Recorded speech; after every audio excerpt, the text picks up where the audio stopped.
ইউনিভার্সিটিতে চান্সতে যে কত কষ্ট হয় সেটা আমরা জানি। 24 ঘন্টার মধ্যে 22 ঘন্টা পড়াশোনা করতে হয়, আর সেই মেট্রিক পাস করা টোকায়ের বাচ্চা আমার ভাইয়ের বুকে গুলি করছে। আমরা স্বাধীন দেশের পরাধীন নাগরিক, আমাদের স্বাধীনতা পুনরায় দরকার।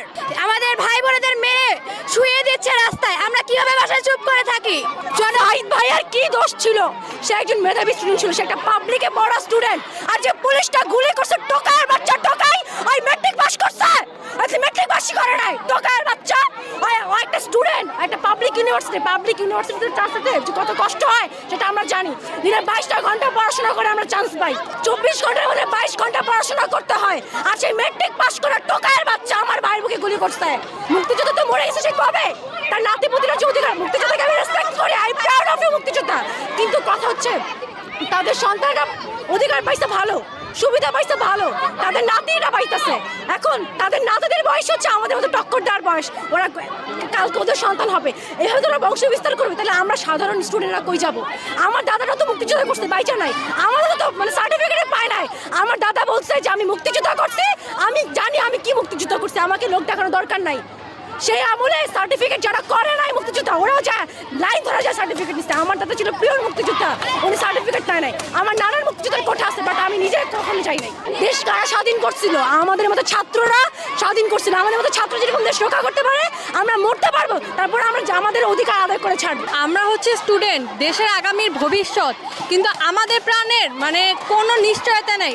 আমি বাসা থেকে বের হওয়ার আগে আমার বাবা মার কপালে মানে চুমু খেয়ে আসছি যে যদি আর না দেখে কেন, কারণ আমার জীবনে কোনো এখানে নিশ্চয়তা নাই। আমি বের হয়েছি, আমি এখনো শিওর না আমি ঠিকভাবে বাসা যেতে পারবো কিনা। এটা কেন? আমরা কি এই দেশ স্বাধীন করছি? এটা তো আমাদের স্বাধীন দেশ হইতে পারে না। 52 সাল বলেন, 69 বলেন, 71 বলেন, আমাদের ভাইরা রক্ত দিছে, এখনো দিতেছে। তাই স্বাধীন দেশের মানুষ কেন রক্ত দিবে? এটা তো কোনো ডিসিশন হইতে পারে না। তাই বলতেছি কোটা আন্দোলনের সংস্কার চাই, কোটা সংস্কার চাই। আন্দোলনে যারা আছে তাদের সেফটি চাই।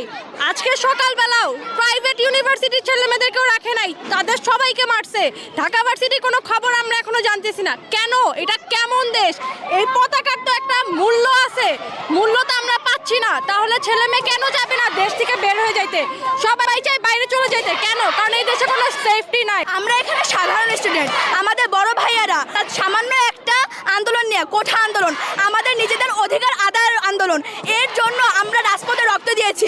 বিশ্বের এমন কোনো দেশ নাই যেখানে এই কোঠার জন্য রক্ত দিয়েছে। আর সেই আমরা এখন মনে পড়ে গেছে 1952 সালের কথা, তখনও বলেছে সবাই যে 1952 এমন কোনো দেশ নাই যার জন্য যেই দেশে ভাষার জন্য শুধু রক্ত দিয়েছে। আমাদের দেশ কেন?